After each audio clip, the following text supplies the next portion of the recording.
আজকে কন্টেম্পট পিটিশনটা অর্ডারের জন্য ছিল ১ নম্বর আইটেম হিসাবে। আমাদের অন্যতম কন্টেমনার সাবেক অ্যাটর্নি জেনারেল সিনিয়র অ্যাডভোকেট জনাব এজে মোহাম্মদ আলী স্যার, উনি চিকিৎসার জন্য সিঙ্গাপুরে আছেন এবং আরেকজন কন্টেমনার সুপ্রিম কোর্ট বারের নেত্রী ফাহিমা নাসরিন মুন্নি, যিনি বারের সাবেক সহ সভাপতি, তিনিও তার ব্যক্তিগত কারণে অর্থাৎ তার আত্মীয় ক্যান্সারে আক্রান্ত আমেরিকাতে আছে, যে কারণে মহামান্য আদালত আজকে সময় দিয়েছেন, আগামী 12ই জুন ডেট ধার্য করেছেন।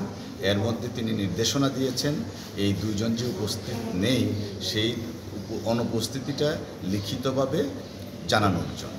আপনারা কোনো আবেদন দেওয়ার জন্য বলেছে যে এটা এক ধরনের অধ্যত্ত, এই বিষয়টাতে কি বললেন? এইগুলা আমরা এরকম কিছু শুনি নাই। আর আমাদের সবসময় একটা কথা বলি যে মাননীয় আদালত আইন